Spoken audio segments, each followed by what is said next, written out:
السلام علیکم ورحمۃ اللہ وبرکاتہ۔ الحمد للہ رب العالمین والصلاة والسلام علی رسولہ الکریم، اما بعد اعوذ باللہ من الشیطان الرجیم، بسم اللہ الرحمن الرحیم۔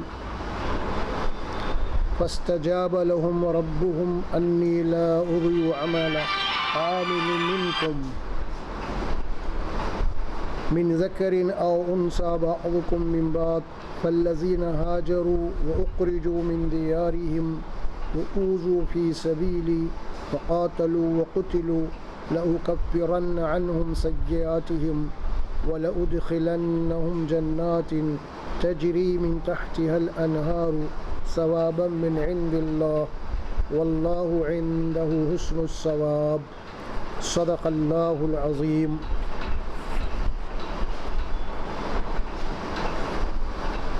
چوتھا پارہ ہے یہ، سورہ آل عمران کی ایک آیت مبارکہ تلاوت کی گئی، آخری رکوع کی آیت ہے یہ، آیت نمبر 195۔ سب سے پہلے آپ حضرات کو نئے سال کی مبارکباد۔ آج محرم کی پہلی تاریخ ہے اور اس اعتبار سے اسلامی جو کیلنڈر ہے ہمارا، وہ ماہ محرم سے ہمارا پہلا مہینہ شروع ہوتا ہے، اور ذی القعدہ ذی الحجہ جو ہے وہ آخری، جیسے جنوری اور دسمبر ہوتا ہے نا، اسی طرح۔ تو اس اعتبار سے آج تاریخ اسلام کے ہم جس سال میں پہنچے ہیں وہ کتنے ہو گئے؟ 1446۔ کل 45 یا 46۔ تو اس طرح امت مسلمہ کی تقریباً اکثریت ہماری، ہم اپنی تاریخ سے ناواقف ہیں۔ ہم سمجھتے ہیں کہ بس وہی نصارہ کا جو کیلنڈر ہے، جنوری، وہی مہینے ہم کو معلوم ہے۔ اسلام کے مہینے بھی ہم کو نہیں معلوم تقریباً، کون سا مہینہ پہلا ہے، کون سا آخری کا ہے، جبکہ اللہ سبحانہ و تعالیٰ قرآن مجید میں یہ بات فرماتے ہیں کہ اللہ نے جب سے اس کائنات کو بنایا تبھی سے سال کے 12 مہینے بنائے۔ ان عدۃ الشہور عند اللہ 12 شہرا فی کتاب اللہ یوم خلق السماوات والارض منها 4 حرم ذلک الدین القیم۔ اللہ نے جب زمین اور آسمان کو بنایا تبھی سے اللہ نے سال کے 12 مہینے بنائے ہیں، اور ان 12 مہینوں میں 4 مہینے اللہ نے حرمت کے احترام کے رکھے ہیں، اور وہ 3 مہینے تو مسلسل آتے ہیں، اور 1 مہینہ اس میں رجب کا آتا ہے۔ یہ 4 مہینے جملہ جب سے کائنات بنی تبھی سے اللہ تبارک و تعالیٰ نے اس کو حرمت کو پہلے مہینے قرار دیا ہے۔ اور پھر ظاہر ہے کہ ہر قوم کے پاس ان کے اپنے مہینے مذہبی اعتبار سے، جیسے جو ہمارے برادر وطن ہے ہندو قوم، ان کا جو نیا سال شروع ہوتا ہے وہ اگادی سے شروع ہوتا ہے۔ اسی طرح بہت سارے قومیں جیسے بھی نصارانی ہے، ان کے پاس میلاد النبی سے شروع ہوتا ہے، نہیں میلاد النبی مطلب عیسیٰ علیہ الصلوۃ والسلام، اسے تاریخ میلاد کہتے ہیں، یعنی ان کا جو تاریخ کی سلسلہ ہے عیسیٰ علیہ الصلوۃ والسلام کی پیدائش سے شروع ہوتا ہے، اسے تاریخ میلاد کہتے ہیں، اور اسلامی تاریخ کو تاریخ ہجری کہتے ہیں۔ اسی طرح 1446 ہجری ہے، اور پھر ہر قوم اپنے جو ان کا مہینہ ہوتا ہے نا مذہبی اعتبار سے، اس کو ویلکم کرتے ہیں، خوش آمدید کرتے ہیں خوشی کے ساتھ اس کو۔ لیکن افسوس یہ ہے کہ مسلمان اپنے نئے مہینے کا آغاز، نئے سال کا آغاز غم اور ماتم سے کرتا ہے۔ یہ معاملہ جو ہے بہت ہی ہمارے یہاں، جبکہ اللہ تبارک و تعالیٰ اور اللہ کے نبی صلی اللہ علیہ وسلم یا صحابہ اکرام یا پھر اسی طرح محدثین، اسی طرح ائمہ اکرام، کہیں بھی اس مہینے کے تعلق سے یہ بات نہیں فرمائی کہ یہ غم کا مہینہ ہے یا ماتم کا مہینہ ہے، نہیں، بلکہ بہت سارے لوگوں کے پاس یہ بگاڑ ہے اس مہینے کے متعلق، اس میں کوئی خوشی کا کام نہیں کرنا یا شادی بیاہ نہیں کرنا، بہت سارے ایسی چیزیں ہوتی ہیں، یا شادی بیاہ ہو بھی گئی اگر پہلے تو محرم کا چاند آتے جناب والی لڑکی والے اپنی لڑکی کو لے کے چلے جاتے ہیں۔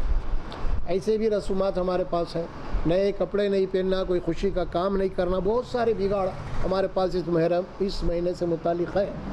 اور جبکہ یہ مہینہ تاریخ اسلام کا سب سے پہلا مہینہ ہے، اس اعتبار سے بہت سارے بگاڑ آئے ہیں، انشاءاللہ تبارک و تعالیٰ اس کے اوپر بھی روشنی ڈالیں گے ہم۔ دیکھیے اس سلسلے میں دو باتیں ہمارے پاس، اس کو ذہن میں رکھنا بہت ضروری ہے۔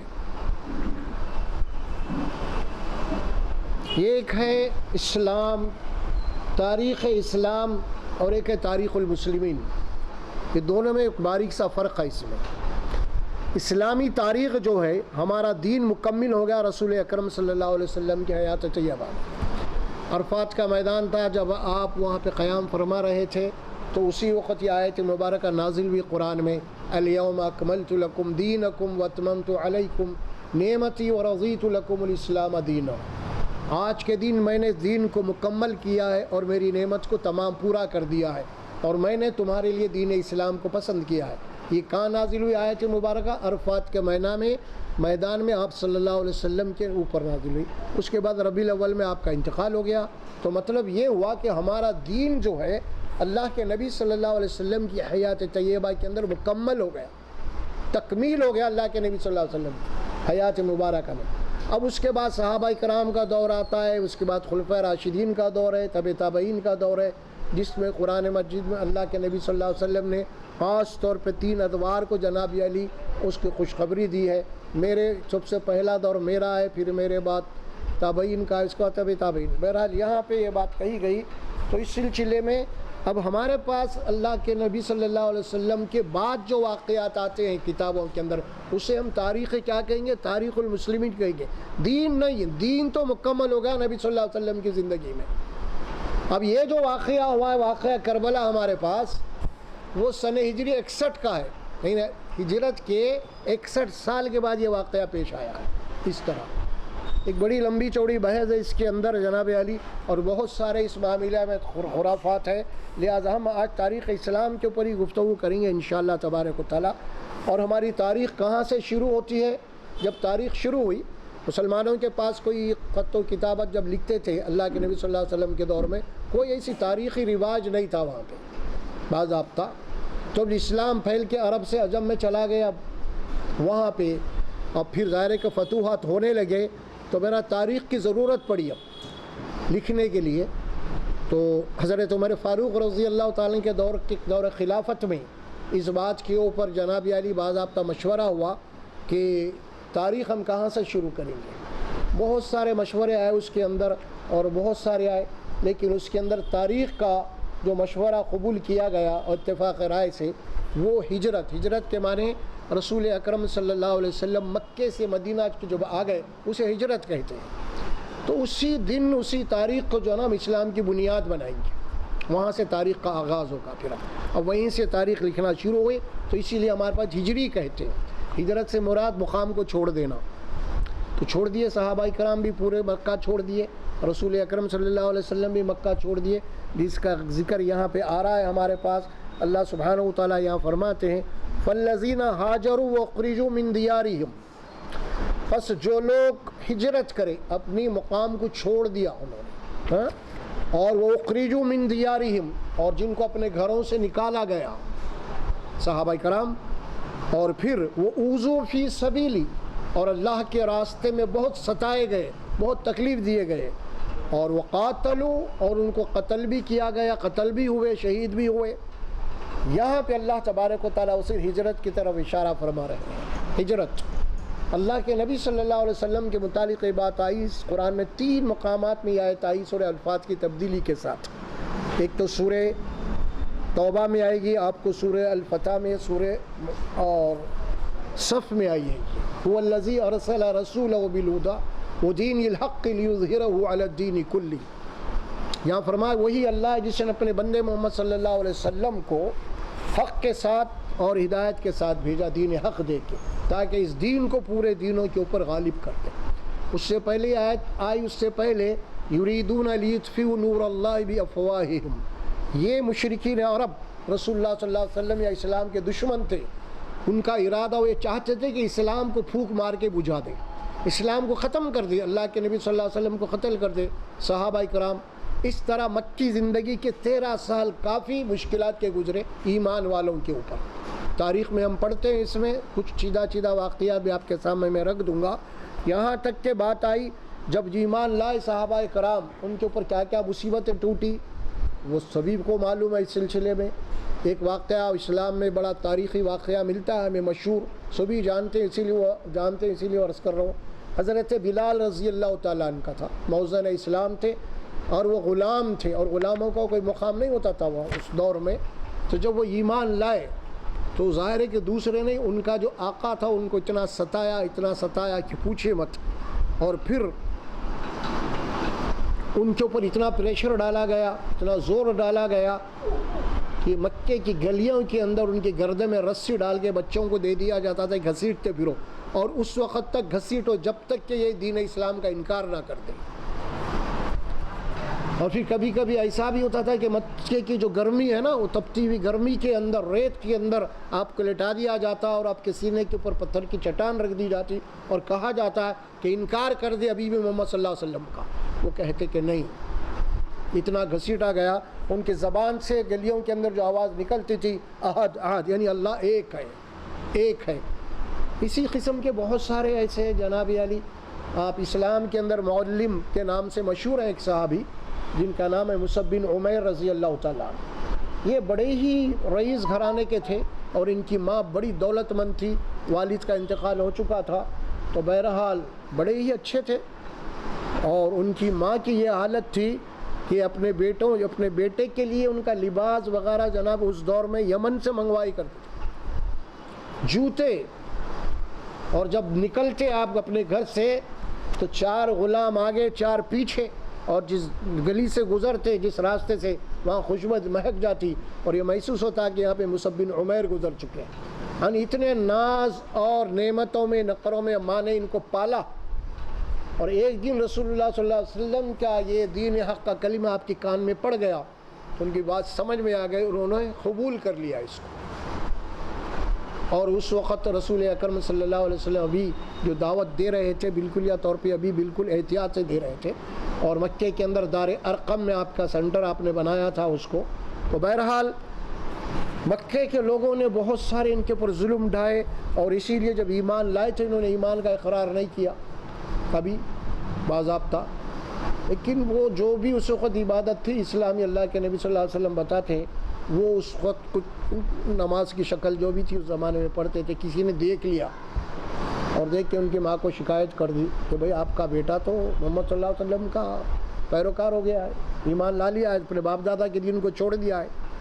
تو بہرحال ماں بلا کے ڈانٹی خاص، اور اس کے بعد بہت ساری تنبیہ کری۔ اس کے بعد مصعب بن عمیر جو ہے خاموش رہے، کچھ بھی جواب نہیں دے۔ پھر وہ اپنی اس میں تھی، سنے نہیں، تو اس کی ماں نے ان کو بند کر دیا اندر، قید خانہ دروازہ گھر کے کمرے کے اندر۔ پھر وہاں بھی اس دباؤ ڈالا گیا، نہیں چھوڑے۔ اس کے بعد ضد پہ ماں نے کیا کیا، ضد آ گئی تو ظاہر ہے کہ بیٹے جو ہے نا وہ بھی اٹ گئے اپنے ایمان کے اوپر، تو ماں نے ان کے جسم کے اوپر سے لباس کو اتار لیا، اب جاؤ جانا چاہتے ہیں۔ اور حضرت مصعب بن عمیر جو ہے ایک ٹاٹ کا ٹکڑا اپنے جسم پہ لپیٹ لیا اور گھر سے نکل گئے۔ ناز و نخروں میں پلنے والے، اتنے عیش میں رہنے والے، لیکن جب حق ان کے دل میں اتر گیا تو ہر چیز کو چھوڑ دیا، کوئی چیز سمجھ میں نہیں آتی، پھر کوئی ساری چیز اس کے آگے بالکل ادنا معمولی لگتی ہے، کوئی اہمیت ہی نہیں اس کی۔ تو بہرحال اس حالت میں دار ارقم میں پہنچے آپ، اللہ کے نبی صلی اللہ علیہ وسلم کی نظر پڑی تو رسول اکرم صلی اللہ علیہ وسلم کی آنکھ سے آنسو نکل رہے۔ یہ مصعب بن عمیر، اور یہ وہی صحابی ہیں جو جنگ احد میں شہید ہو گئے تھے، اور مشابہت جو ہے نا، شباہت رسول اللہ صلی اللہ علیہ وسلم سے چہرے سے ملتی جلتی تھی، اور اس طرح مشہور ہو گیا نا، جب آپ شہید ہو گئے تو یہ محسوس افواہ اڑا دیے لوگ، اللہ کے نبی شہید ہو گئے۔ تو بہرحال وہ جنگ احد کے اندر آپ شہید ہو گئے، تو آپ دیکھیے آپ 70 صحابہ جب شہید ہو گئے، شہداء احد کو کفن بھی نہیں ملا پوری طریقے سے، کفن۔ اور اس طرح جتنے شہیدوں کو دفنانا جو اللہ کے نبی دفنا رہے تھے، اس طرح مصعب بن عمیر بھی آ گئے، ان کی بھی جناب یہ لاش آ گئی، اور ان کو جو کفن پہنایا جا رہا تھا تو پیر چھپ جاتے تو سر نکل جاتا، سر چھپ جاتا تو پیر نکل جاتا۔ اللہ کے نبی صلی اللہ علیہ وسلم نے فرمایا کہ مصعب بن عمیر کو خبر میں اتارو اور چہرہ ڈھانک دو کفن سے اور پیروں کے اوپر گھاس ڈال دو. اور یہ کر رہے تھے. اللہ کے نبی صلی اللہ علیہ وسلم کے دیکھتے ہوئے خبر کے اندر اتار رہے تھے, آپ خود اتار رہے تھے, رونا شروع کر دیا. یہ مصعب بن عمر وہ ہے جس گلی سے گزر جاتا خوشبو سے مہک جاتی, اور آج کفن بھی برابر میسر نہیں. یہ مصیبتیں تھیں مکے میں, یہ پریشانیاں تھے مکے میں محض ایمان لانے کی وجہ سے, اور کوئی مسئلہ نہیں تھا. الا یقول ربنا اللہ, محض یہی کہ انہوں نے اللہ ہی کو اپنا رب مانا. بہت سارے صحابہ کرام کے واقعات ہمیں ملتے ہیں یہاں پہ, خاص طور پہ خواتین کے بھی ہمیں ملتے ہیں نا. آپ نے وہ مشہور واقعہ سنا ہوگا, حضرت عمر فاروق رضی اللہ تعالیٰ عنہ کی بہن فاطمہ بنت عمر ہے, وہ ایمان لائی اور اپنے شوہر کو بھی جناب محنت کر کے انہوں نے کلمہ پڑھایا دونوں. ایک دن ایسے ہوا مکے کے اندر, حضرت عمر فاروق رضی اللہ تعالیٰ بالکل ننگی تلوار لے کے نکل رہے ہیں. راستے میں ایک صاحب ملے تو انہوں نے پوچھا, اے عمر کدھر جا رہے ہو؟ حضرت عمر نے فرمایا, محمد صلی اللہ علیہ وسلم کو نعوذ باللہ قتل کرنے جا رہا ہوں تاکہ مکے کے اندر فتنہ ختم ہو جائے. تو صحابی نے کہا ٹھیک ہے, محمد صلی اللہ علیہ وسلم کو قتل کرنے سے پہلے ذرا اپنی بہن کا بھی ذرا خبر لو, وہ بھی محمد صلی اللہ علیہ وسلم کے دین کو قبول کی. دیکھیے اللہ کی مصلحت ہے, وہ جانے والے اللہ کے نبی کے گھر کو, اب یہاں سے رخ بدلتے ہیں, بہن کے گھر کو جاتے ہیں, نکل جاتے ہیں بہن کے گھر کو جاتے ہیں تو گھر اندر دروازہ اندر سے بند ہے اور باہر سے آپ کھٹکھٹاتے نہیں کھولتے اور زور زور سے مارتے نہیں کھولتے. آپ کی بہن سمجھ جاتے ہیں کہ بھائی ہے عمر بن خطاب. تو بہرحال ان کے شوہر اور وہ میاں بیوی جناب علی کچھ قرآن کی تلاوت کر رہے تھے. اس وقت سورہ طٰہٰ کی آیتیں تھیں, پڑھا رہے تھے بہرحال دونوں. تو بہرحال اس قرآن کے اوراق کو انہوں نے چھپا دیا اور اس کے بعد دروازہ کھول دیا. چہرے سے ہی تاڑ گئی بہن کے, کافی غصے میں ہے چہرہ. اس کے بعد پوچھا بہن سے, مجھے معلوم ہوا ہے کہ تم باپ دادا کے دین کو چھوڑ چکی ہو. خاموش نے جواب نہیں دیا,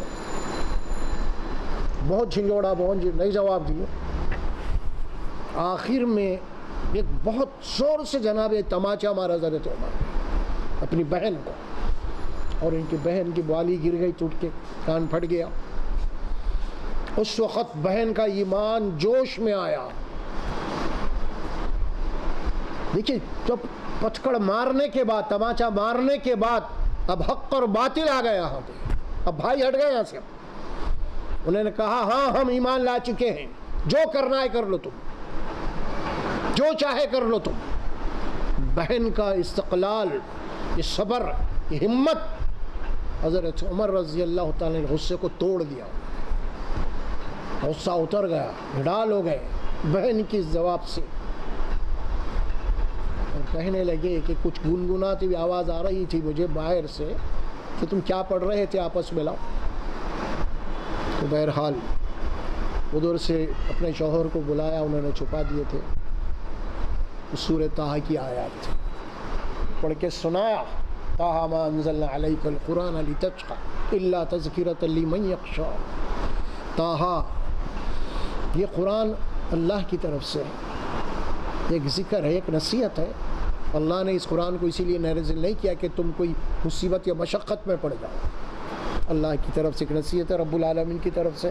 تو بہرحال یہ سنا, اللہ کی کرنی یہی تھی کہ بہرحال حق ان کے دل میں اتر گیا اور کہا کہ مجھے اللہ محمد صلی اللہ علیہ وسلم کے وسیلے لے چلو. لے کے گئے, دار ارقم میں آپ تھے اور حضرت حمزہ آپ کے چچا اور ایک صحابی دونوں پیرا دے رہے تھے وہاں پہ. جیسے ہی حضرت عمر کے اوپر نگاہ پڑی حضرت حمزہ کی تو کہنے لگے دوسرے صاحب, دیکھو حضرت عمر آ رہے ہیں, اس کے ارادے کچھ خطرناک لگتے ہیں. حضرت عمر نے بہانے تو سیدھے طریقے سے آیا تو ٹھیک کرنے، ورنہ اس کی تلوار سے اسی کی گردن مار دیں گے، کیونکہ حضرت حمزہ بھی مکے کے پہلوانوں میں سے بہادر، جس کو اللہ کے نبی صلی اللہ علیہ وسلم شیر خدا کا لقب دیا تھا نا، اسی میں سید الشہداء اسد اللہ۔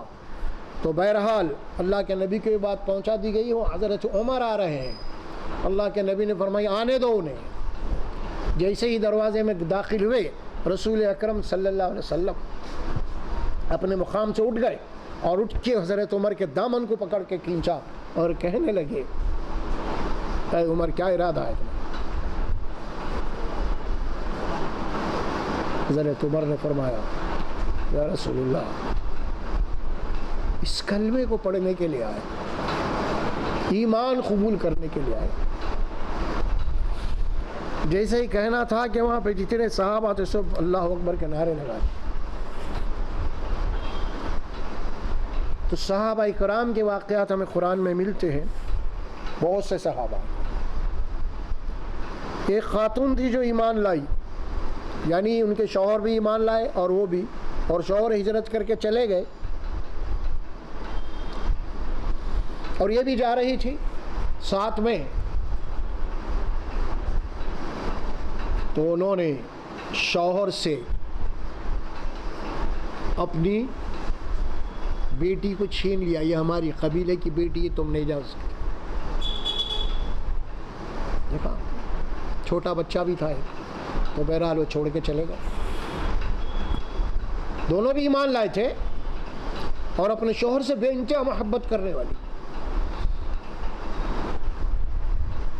چنانچہ روزانہ شام میں جس مقام سے شوہر سے جدا ہوئے تو وہاں پہ جا کے بیٹھتی وہ خاتون، پر وہ خاتون نے بھی ارادہ کسی طریقے سے میں بھی مکے سے نکل جاؤں، چھپتے چھپاتے ہوئے بہرحال نکل رہی ہجرت کے لیے۔ اسی کی نگاہ پڑ گئی اور وہ جا رہی تھی، پھر ان کو روک لیا گیا، بہت ضد کرے وہ، بچہ بھی تھا گود میں،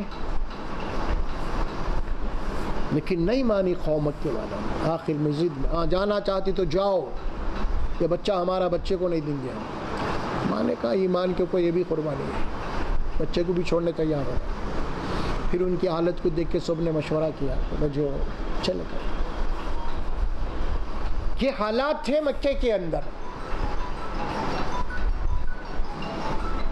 اور بہت سارے واقعات آپ پڑھتے ہیں نا تاریخ کی کتابوں کے، ہجرت کی بات کر رہا ہوں میں، مکی زندگی کے اندر ایمان لانے کے بعد صحابہ کرام کے اوپر کیا مصیبتیں ٹوٹی۔ رسول اکرم صلی اللہ علیہ وسلم جب سب ہجرت کر کے جانے کے بعد آپ ہجرت کر رہے ہیں، مکہ خالی ہو گیا پورا۔ ابھی آپ سنے وہ اللہ کے نبی صلی اللہ علیہ وسلم کے گھر کو گھیرا ڈال لیے، کیونکہ صحابہ کرام ایک ایک کر کے چلے جا رہے مکے سے، خالی ہو رہا مکہ، اور یہ مشرکین اہل مکہ پریشان ہیں، اور سب جا کے مدینے میں جناب یہ لوگ آباد ہو رہے ہیں، بس رہے ہیں۔ تو ان کو خطرہ ہوا کہ بھئی یہ سب جا کے ایک جگہ جمع ہو کے پھر ہمارے پر حملہ نہ کر دیں، لہٰذا ان کے اصل جو گرو ہے محمد صلی اللہ علیہ وسلم، ان کا ہی کام کر دیں گے، اپن چراغ کو گل کر دیں گے۔ یہی وہ آیت ہے یہاں کہی گئی سورہ توبہ میں، یریدون لیطفئوا نور اللہ بافواہہم واللہ متم نورہ ولو کرہ الکافرون۔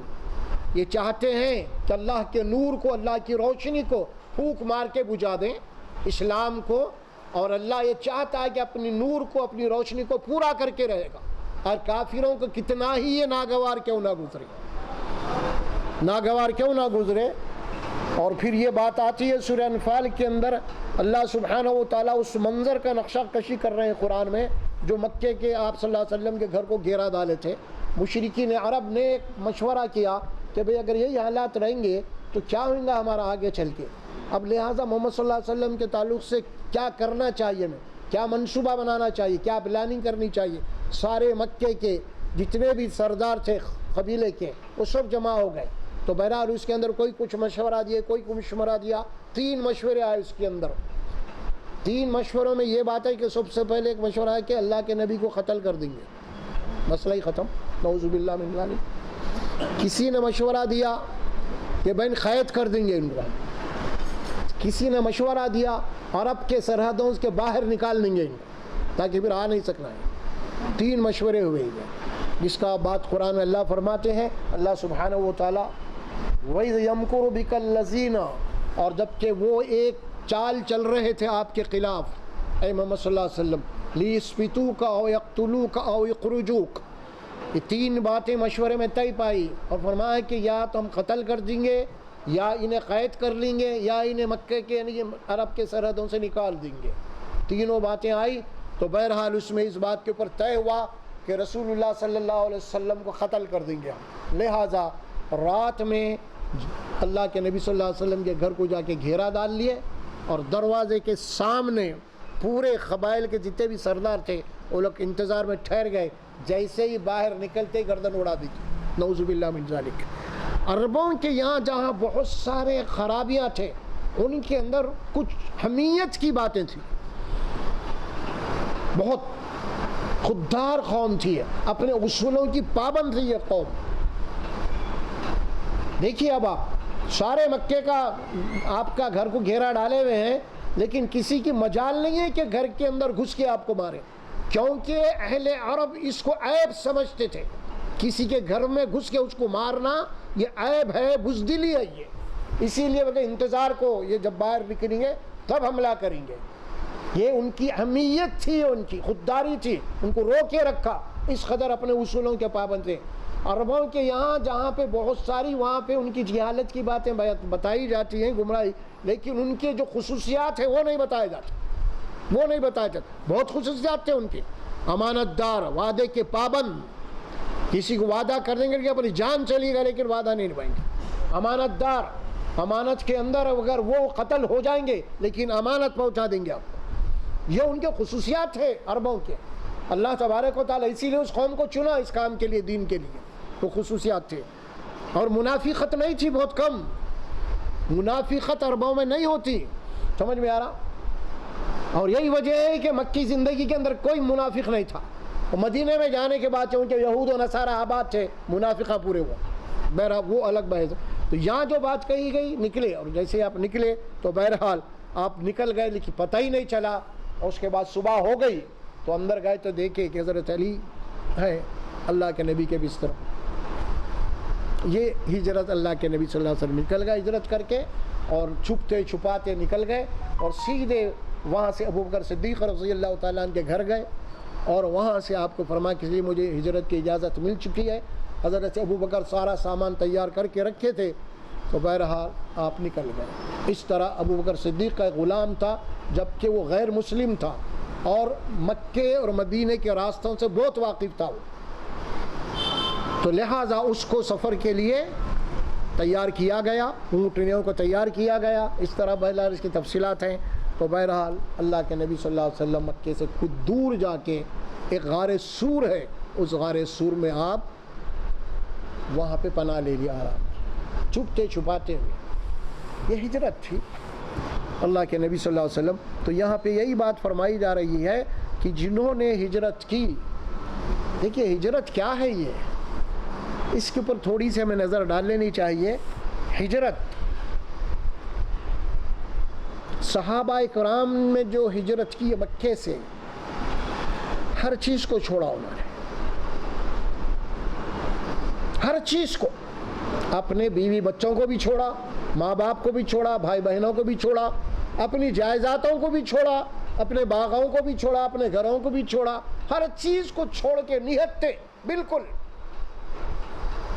خالی ہاتھ نکل گئے. ایک صحابی ہے، ایک رومی صحابی تھے، مکے میں آ کے بس گئے تھے. اس صحابی لوہار یا سنار تھے. بہرحال ان کے تعلق سے احادیث میں آتا ہے کہ اب وہ بھی جناب علی پوٹلا پاٹلی بن رہے ہیں، سب ہجرت کی تیاری میں لگے ہوئے ہیں. کچھ لوگ آ گئے مکے کے، آ کے جناب علی ٹھہرے گا تیرا نکال کے. کہاں جا رہے ہو؟ ہجرت. پھر کیا کہا انہوں نے؟ بھائی تم تو باہر سے آ کے یہاں پہ بسے تھے اور جو کچھ بھی کمائی مال و اسباب فلاں فلاں یہ ساری چیزیں. تو بہرحال حضرت وہ رومی صحابی نام یاد رہے گا، تو انہوں نے خباب کچھ نام ہے ان کا، تو انہوں نے بھی تیر کمان سے نکال لیا تو ہتھیار تو ساتھ رہتا تھا ہر ایک کے وہاں پہ، جنبیہ وغیرہ تیر. تو بہرحال انہوں نے کہا کہ مال و اسباب تم جمع کر کے لے جا رہے ہو، تم تو آئے تو خالی ہاتھ تھے، لہٰذا تم جانا چاہتے ہو چلے جاؤ، لیکن یہ مال و اسباب جو کچھ بھی جمع کرے ہمارا چھوڑ دو. تو پھر انہوں نے کہا کیا تم مجھے امن کے طریقے سے جانے دو گے؟ بالکل چلے جاؤ تم. پھر اس کے بعد مال و اسباب کو انہوں نے چھوڑ دیا، جو کچھ بھی کمایا تھا جمع کیا تھا ساری پونجی کو چھوڑ کے خالی ہاتھ نکل گئے. اور نکلنے کے وجہ مدینہ پہنچے رسول اللہ صلی اللہ علیہ وسلم کے خدمت اقدس میں، اور انہوں نے واقعہ پیش آیا، رسول اللہ ایسا ایسا ہوا. اللہ کے نبی نے بشارت دیا اس صحابی کو، بہت زبردست تم نے تجارت کی ہے، بہت زبردست تم نے تجارت کی ہے، یہ خوشخبری دی. بہرحال اسی طرح بہت سارے صحابہ کرام کو ہمارے سامنے آتے ہیں تاریخ کے اندر.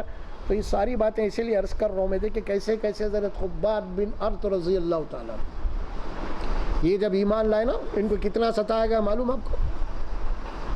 حدیث کی، تاریخ کی، سیرت کی کتابوں میں واقعات لکھے ہوئے ہیں. ایمان لانے کی وجہ سے کوئلے بچھائے جاتے، ان کو جلایا جاتا، وہ انگار بن جاتے، خباب کو اس کے اوپر لٹا دیا جاتا، اور اوپر جناب علی پیرا رکھ کے کھڑے جاتے، جس کی وجہ سے وہ انگارے حضرت خباب رضی اللہ تعالیٰ عنہ کے پشش تھے، وہ بجھ جاتے. ایک دن مدینے میں ہجرت کے بعد دور عمر فاروق کی خلافت میں اس وجہ سے بہرحال حضرت عمر کی نظر ان کی پیٹھ پر پڑ گئی اور پوری سفید. اللہ پوچھا حضرت عمر نے، اے خباب یہ کیا ہے؟ کہا یا امیر المومنین، یہ اس دور ابتدائی دور مکے میں ایمان لائے تھے، اس وقت میرے کو سزائیں دی گئی، وہ یہ ہے. حضرت عمر فاروق رضی اللہ تعالیٰ رونے لگے وہاں. یعنی ایسے ایسے واقعات ہمیں ملتے ہیں تاریخ میں. تو قرآن مجید جو کہہ رہا ہے نا فالذین ہاجروا، بس جو لوگ ہجرت کے چھوڑ دیے مکے، وہ اخرجوا من دیارہم، اور جن کو اپنے گھروں سے نکال دیا گیا، وہ اوذوا فی سبیلی، اور میرے راستے میں بہت ستائے گئے، لوگ تکلیف دیے گئے، وقاتلوا وقتلوا، ان کے ساتھ جنگ بھی ہوئی، قتل بھی ہوئے، قتل بھی کرے. دو باتیں آ رہی ہیں. لَأُكَفِّرَنَّ عَنْهُمْ سَيِّئَاتِهِمْ، اللہ بشارت دے رہا ہے ایمان سے پہلے ان کے جتنے بھی گناہ ہیں اللہ فرماتے ہیں ان سب کو اللہ تعالیٰ معاف کر دینے والا. لَأُدْخِلَنَّهُمْ، اس کے بعد جنات تجری من تحتها الانہار، اور لازماً ان کو اللہ تبارک و تعالیٰ جنت کے باغات میں داخل کرے گا جس کے نیچے نہریں بہ رہی ہیں. یہ بشارت دے رہے ہیں اللہ سبحانہ و تعالیٰ انہیں. اس کے بعد فرمایا ثوابا من عند اللہ، یہ اللہ کی طرف سے ان کو بدلہ ہے، اور واللہ عند حسن الثواب، اور اللہ کے پاس بہترین بدلہ ہے. اب آتے ہیں ہجرت کیا ہے. ایک ہجرت وہ ہے جو مقام چھوڑنے سے کہلاتی ہے، ایک معنوی ہجرت ہے. حدیث میں یہ بات آئی المہاجر من حجر الخطایا والذنوب، اللہ کے نبی فرماتے ہیں حقیقی مہاجر وہ ہے جس نے اپنے گناہوں اور اپنے خطاؤں کو چھوڑ دیا، گھر چھوڑ دیے، مال چھوڑ دیے، بیوی بچوں کو چھوڑ دیے، تو ہجرت ہے. لیکن حقیقی ہجرت کیا ہے؟ المہاجر من حجر الخطایا والذنوب، مہاجر وہ ہے جس نے اپنے گناہوں کو، اپنے خطاؤں کو چھوڑا. اگر آدمی گھردار بھی چھوڑ دیا لیکن اگر نافرمانی کو نہیں چھوڑا، گناہوں کو نہیں چھوڑا، خطاؤں کو نہیں چھوڑا، یہ گھردار چھوڑ دینا کسی کام کا نہیں ہے. اصل مہاجر یہ ہے، فرمایا ہے نا. یہ اللہ سبحانہ و تعالیٰ جو ہے جو بتا رہے ہیں ہجرت کا معاملہ، بھائی کتنی بڑی بات، جان بھی گئی نا ان کو، قاتلوا وقتلوا، ہر چیز ان سے چھین لیا گئی، ان کو تکلیفیں دی گئیں، ان کا گھردار ان سے چھین لیا گیا، ان کے جانوں کے بھی لالے پڑ گئے، یہ ساری چیزیں ہیں نا. پھر اس کے بعد معنوی ہجرت کیا ہے؟ یہ ہے اصل المہاجر من حجر الخطایا والذنوب. اللہ کے نبی صلی اللہ علیہ وسلم نے فرمایا کہ بھائی کون سی ہجرت افضل ہے؟ تو یہی بات آپ نے فرمائی کہ جس نے اپنے گناہوں کو چھوڑا، اپنے خطاؤں کو چھوڑا، اپنے نافرمانیوں کو چھوڑا، یہ ہے اصل ہجرت. ایک آدمی ہجرت کہیں نہیں کرا، جگہ نہیں چھوڑا، گھر نہیں چھوڑا، بیوی بچے نہیں چھوڑا، لیکن اگر وہ گناہ چھوڑ رہا ہے، خطائیں چھوڑ رہا ہے، تو یہ بھی مہاجر ہے۔ اللہ نے اس کو بھی ہجرت کے زمرے میں رکھ لیا حدیث شریف میں۔ رسول اکرم صلی اللہ علیہ وسلم کی بشارتیں ہیں۔ تو بہرحال ماہ محرم کے متعلق یہ بات آپ کے سامنے لائی جا رہی ہے کہ یہ مہینہ، یہ نئے سال کا مہینہ اسلامی کیلنڈر کے اعتبار سے یہ غم کا مہینہ نہیں ہے۔ دیکھیے سال کے 12 مہینے ہیں نا، سال کے 12 مہینوں میں اللہ تبارک و تعالیٰ صرف 2 مہینوں کے اندر کچھ احکامات دیے ہیں، باقی 10 مہینوں کے اندر کوئی احکامات نہیں ہیں۔ نارمل ہے، 2 مہینے سال میں ایسے ہیں جن کے متعلق احکامات ہیں۔ ایک رمضان کا مہینہ آ گیا، احکامات ہے، روزے رکھو، تراویح پڑھو، قرآن پڑھو، یہ احکامات ہے نا۔ دوسرا مہینہ آ گیا ذی الحجہ کا، اس کے اندر جناب علی حج کر سکتے ہیں، ان کو احکامات ہے۔ یہ 2 ہی مہینے ہیں جس میں احکامات دیے گئے، باقی 10 مہینے سارے کیا ہے، نارمل ہے۔ اور کوئی غم کا مہینہ اسلام میں نہیں ہے، کوئی غم کا نہیں ہے، بلکہ جناب علی نئے سال کا مہینہ، ہم کو تو خوشی سے اس کا استقبال کرنا چاہیے۔ نیا سال آ رہا ہے، نئے سال کا نیا مہینہ ہے، اللہ سے نیک امیدیں رکھنی چاہیے، اللہ تبارک و تعالیٰ کے ذات سے دعائیں کرنی چاہیے۔ اللہ پچھلے سال میں جو کچھ بھی ہم سے لفظی سے گناہ ہو چکے اس کی معاف کر دے، مغفرت فرما، اور یہ نیا آنے والا سال ہمارے لیے مبارک بنا، ہر اعتبار سے ہمیں فتنوں سے بچا، بیماریوں سے بچا، پریشانیوں سے بچا، سخت امتحانات سے بچا، ظالم حکمرانوں کے شر سے ہمیں بچا۔ ہمیں اللہ تبارک و تعالیٰ سے یہ دعا کرنی چاہیے۔ یہ ہے استقبال صحیح معنوں میں نئے سال کا، ایسی کوئی بات نہیں ہے۔ ہم آتے جناب علی محرم آتے ہی پورے چینج ہو جاتے ہیں، کپڑے بھی بدل دیتے ہیں، جناب علی کوئی نیچے سے اوپر کالا پہن لیتا ہے، کوئی نیچے وائٹ تو اوپر کالا، بہرحال ہے کہیں نہ کہیں، سمجھ میں آ رہا۔ ہم کہنے کو تو سنی ہے، لیکن جناب علی ہمارے پاس 80% سے زیادہ شیعت بھری ہوئی ہے۔ شیعت رہا ماتم کرنا، یہ تو اسلام کے اندر اس کو گناہ کبیرہ کہا گیا ہے۔ ماتم کبھی بھی بہت بڑا گناہ ہے۔ اللہ کے نبی صلی اللہ علیہ وسلم نے ان خواتین کے اوپر لعنت کی ہے جو لوگ کسی کے انتقال، کسی کی میت کے اوپر بالوں کو بکھراتی ہیں اور جناب علی چھاتیاں کھول لیتی ہیں، کپڑے پھاڑ لیتی ہیں اور روتی ہیں، ماتم کرتی ہیں۔ اللہ کی لعنت ہے ان کے اوپر، ایسی خواتین کے اوپر۔ یہ بات پوری حدیث کی کتابوں میں ہے۔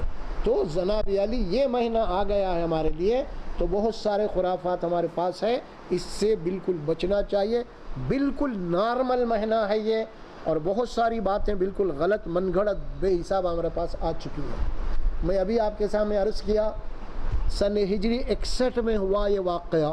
حضرت حسین رضی اللہ تعالی عنہ اپنے سارے رشتہ دار سمیت قتل کر دیے گئے۔ یہ اسلام کے خلاف ایک سازش تھی۔ ابھی میں آپ کو پڑھا آیت، یہ چاہتے ہیں کہ اسلام کے نور، اس کی روشنی کو بجھا دینا چاہتے ہیں۔ اب اس بات کو سمجھنے کے لیے میں تفصیل میں نہیں جاتا زیادہ، انشاءاللہ اس کو آنے والے 4 شب میں پیر کے دن میں رکھوں گا، شہادت کیا ہے تفصیل کے ساتھ، لیکن تھوڑی سی میں آپ کو جناب یہ ہیڈ لائن وہ دے دیتا ہوں آپ کو، وہ کیا ہے۔ اس کو سمجھنا رہے تو کہاں سے آنا پڑتا آپ کو معلوم؟ حضرت حسین کے قتل کربلا کے واقعے کو سمجھنا ہے تو کہاں سے آنا پڑتا آپ کو؟ حضرت عمر فاروق کی شہادت سے آنا پڑتا۔ حضرت عمر فاروق کون تھے؟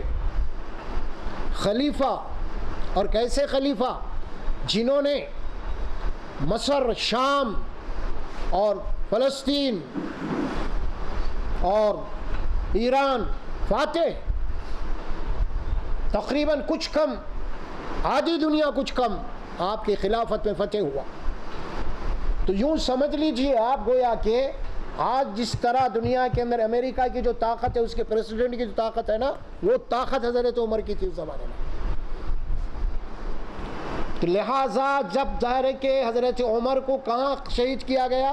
عین مصلی کے اوپر، فجر کی نماز میں آپ امامت کر رہے تھے، اس نماز میں آپ کو قتل کیا گیا۔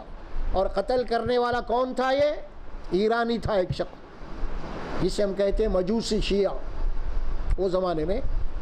تو یاد رکھیے، اس کے بعد حضرت عثمان غنی کا قتل، شہید، اس کے بعد حضرت علی شہید۔ یہ کون لوگ ہیں؟ یہ پورے ٹاپ کے لوگ ہیں، یہ اس وقت اسلام کے ہیرے ہیں، اسلام کو آگے لے کے جا رہے ہیں، اسلام پھیل رہا ہے، یہود و نصارہ کی ساری مکاریاں ختم ہو رہی ہیں، اہل باطل بالکل زیر ہے، اتنی طاقتور ظاہر ہے، انہوں نے ظاہر ہے کہ مسلمانوں سے میدان میں تم نہیں لڑ سکتے، لہٰذا انڈر گراؤنڈ ہم کیا کریں گے، اب چال چلیں گے، کچھ منصوبے بنائیں گے۔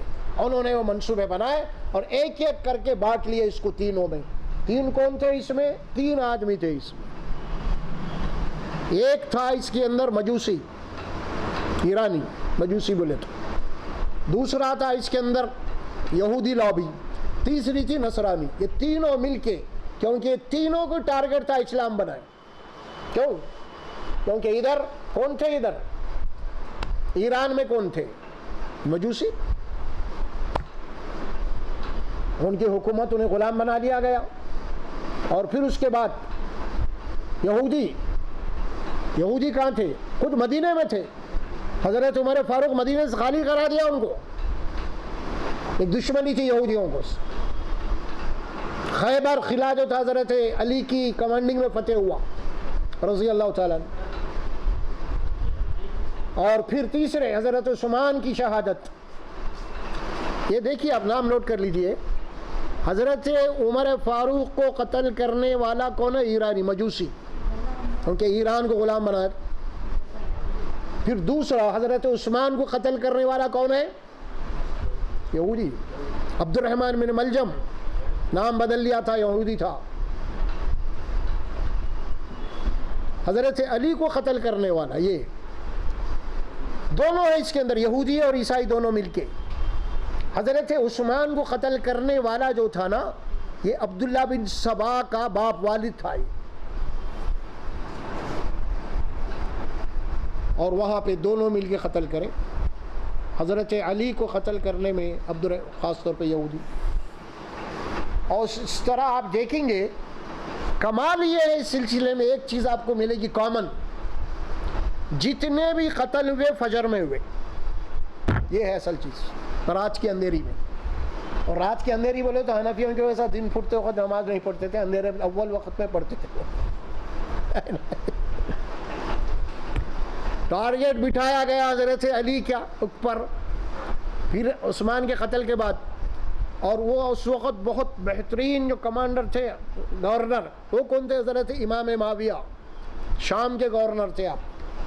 دونوں کو ٹارگیٹ بنایا گیا، علی اور معاویہ کو شہید کرنا ہے، بانٹ لیے فجر کا عین فجر کی نماز کو، کیونکہ اس زمانے میں کیا تھا، جو حاکم ہے وہی امامت کرنا۔ آج کے ویسے نہیں تھے امامہ، کل حاکم کے اوپر تھا، وہ حاکم ہی امام ہونا ہے۔ ذرا چلی نکلے اور راستے میں بہرحال آپ کو ٹارگٹ بنا کے آپ کو قتل کر دیا۔ اچھا، قتل بھی ایسا کر دیا گیا، دیکھیے ہو سکتا ہے کہ فتنے، ابھی تو صحابہ موجود ہیں نا بھائی، آپ کی ڈیڈ باڈی کو غائب کر دیا گیا۔ خاص بات یہ ہے، آج بھی کہیں دیکھیں گے آپ ہے نا، کسی کو مار دیا نا تو فوری ڈیڈ باڈی اٹھاتے وہاں سے، کئی کو بولے تو اس کو بیس بنا کے بہت بڑا ہنگامہ کھڑا کر دیتے، لہذا فوری اٹھاؤ اس کو وہاں سے۔ وہاں بھی یہی ہوا، قتل کرنے کے بعد اب وہ لاش آج تک پتہ نہیں ہے بھائی، تاریخ میں حضرت علی کی لاش کہاں ہے آج تک پتہ نہیں ہے۔ جہاں بھی آپ بول رہے ہیں وہ سب فرضی خبریں ہیں، وہ حقیقی خبر کہیں ہیں۔ بہرحال جو بھی کر دیا گیا، ابھی آپ دیکھیں ہوں گے کہ اسلام کا سب سے بڑا کون تھے ہمارے؟ Bin Laden. خبر بننے دی ان کی، کہاں ڈالے معلوم، خبر بن گئی تو اس کو بنیاد بنا کے پھر جمع ہوتے ہیں لوگ، لہذا رہنا ہی نہیں۔ نفسیات ہیں یہ، اہل باطل کی نفسیات ہیں، یہ ہوتا ہے۔ تو بہرحال یہاں پہ کامیاب ہو گئے، لیکن وہاں شام میں حضرت امام معاویہ کے اوپر حملہ ہوا، اور امام معاویہ جناب علی وہ بہت شاطر تھے، اور وہ ہمیشہ چوکنا رہتے تھے، اور ہمیشہ اپنے آگے باجے سیکورٹی رکھتے تھے، معلوم ہی نہیں ہونا، کیونکہ ویسے فتنوں کے دور میں تھے ہونا، ضروری تھا وہ، لہذا وہ بچ گئے۔ حضرت علی شہید ہو گئے۔ پھر اس کے بعد حضرت شہید ہو گئے علی، اس کے بعد حضرت ان کے فرزند، بڑے فرزند حسن کو خلیفہ بنایا گیا رضی اللہ تعالیٰ عنہ۔ حضرت حسن کو بھی قتل کرنے کی پوری کوشش کرے، لیکن وہ بچ گئے۔ پھر اس کے بعد آپ خلافت کو چھوڑ دیے اور چھوڑ دے کے امیر معاویہ کے حق میں دستبردار ہو گئے کہ بھائی میں اب خلیفہ نہیں رہتا، آپ حکومت سنبھالیے۔ بہرحال جتنے بھی یہ کام کر رہے تھے نا دشمن، قتل کرنے کی سازشیں، تو بہرحال وہ کامیاب نہیں ہو رہے تھے۔ اب دیکھا کہ حضرت حسن بچ گئے، تو اب آخر میں ایک چراغ بچا ہوا ہے، حضرت حسین رضی اللہ تعالیٰ۔ اب ان کو کیسا کرنا؟ بہرحال ان کے گھر کا صفایا کر دیا گیا۔ یہ کہانی ہے وہاں سے شروع ہوتی ہے۔ جب تک وہاں سے آپ کہانی کو نہیں لائے تو آپ دشمن کو نہیں پکڑ سکتے، آپ نہیں تو پھر خالی شیعہ سنی بولتے لڑتے رہنا پر۔ سمجھ میں آ رہا؟ تو بڑے بڑے صحابہ کرام ٹارگیٹ تھے ان کے پاس، بڑے بڑے، تو معمولی بات ہے۔ پھر ایک تو دارالحکومت